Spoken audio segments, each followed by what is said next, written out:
Life insurance اور health insurance کا حکم۔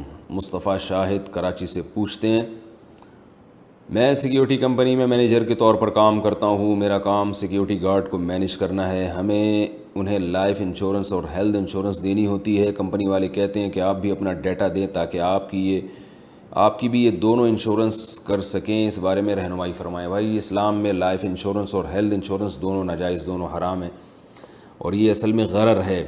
رسول اللہ صلی اللہ علیہ وسلم نے کوئی بھی ایسا معاملہ جس میں غرر ہو اس کی اجازت نہیں دی۔ بعض دفعہ اس میں قمار یعنی جوا بھی ہوتا ہے، بعض دفعہ اس میں سود بھی ہوتا ہے۔ یہ رقم داؤ پہ لگائی جاتی ہے کہ اگر فلاں کا انتقال ہو گیا تو آپ کو رقم مل جائے گی، نہیں ہوا تو رقم بعض دفعہ ڈوب جائے گی، اور بعض دفعہ رقم اصل مل جاتی ہے، وہ ڈوبنے کا چانس نہیں ہوتا، لیکن اضافی رقم مشروط ہوتی ہے کسی کی موت کے ساتھ یا کسی کے حادثے کے ساتھ۔ تو کبھی بھی کسی کے حادثے یا موت کے ساتھ جب آپ کا پروفٹ مشروط ہوگا تو یہ غرر کی ایک صورت ہے۔ غرر کا مطلب غیر یقینی۔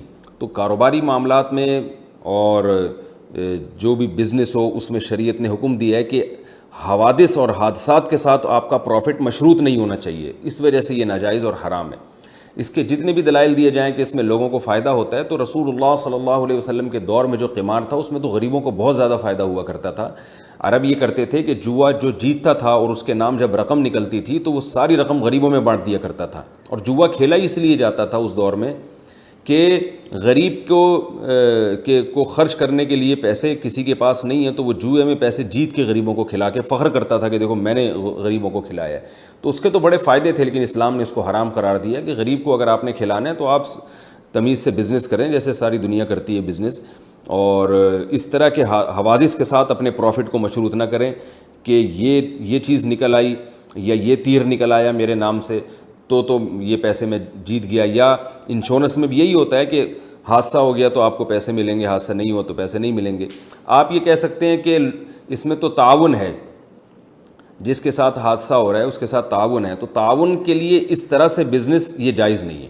تعاون کا طریقہ یہ ہونا چاہیے کہ بہت سے لوگ ایک کمیونٹی بنائیں اور اس کمیونٹی میں پیسے جمع کروائیں، جس کو ضرورت پڑتی ہے اس کے ساتھ ان پیسوں سے تعاون کیا جائے، جیسے بہت ساری کمیونٹی نے بنائے ہوئے ہیں۔ یہ تو ایک انشورنس تو ایک باقاعدہ بزنس ہے۔ میں بھی اس کے دلائل کی تفصیل میں زیادہ نہیں جاؤں گا، یہ تو بہت لمبا کلپ ہو جائے گا، اس پر علماء نے بہت کچھ لکھا ہے۔ یہ صرف میرا بتانے کا مقصد یہ ہے کہ انشورنس اور کے جواز پہ جو دلائل دیے جاتے ہیں تو علماء ان دلائل سے غافل نہیں ہیں، علماء کو پتہ ہے وہ کیا دلائل دیے جاتے ہیں، لیکن وہ سب غلط دلائل ہیں۔ تو اسلام نے جو باہمی تعاون کا طریقہ بیان کیا ہے، یا آپ خود سے بھی کوئی طریقہ ایجاد کر سکتے ہیں، اس طریقے میں یہ ضروری ہے کہ وہ قمار سے، سود سے اور غرر سے پاک ہو۔ تو ان تین چیزوں سے پاک ہونا اس کا ضروری ہے، پھر آپ باہمی تعاون کی کوئی صورت نکالیں۔ تو اور یہ آپ دیکھ لیں انشورنس کے اخلاقی نقصانات بھی کیا ہیں، کہ یہ کمپنیوں کا ایک باقاعدہ بزنس ہے۔ اس کے اخلاقی نقصانات یہ ہیں کہ لائف انشورنس میں خاص طور پر کمپنیاں، یعنی اس میں تعاون کا تو کوئی صورت بنتی نہیں ہے۔ جس آدمی کی صحت اچھی ہوگی کمپنی اس کو عام طور پر لائف انشورنس دیتی ہے، بیمہ پالیسی اسی کو دی جاتی ہے، اور جو بیچارہ محتاج ہوتا ہے، یعنی اس بات کے لائق ہوتا ہے کہ اس کے ساتھ تعاون کیا جائے، وہ اس کے مرنے کا چانس ہے، ان کے ساتھ یہ بیمہ پالیسی والا معاملہ نہیں ہوتا۔ تو یہ میں تعاون بھی نہیں ہے، یہ سب جانتے ہیں کہ ایک بزنس ہے۔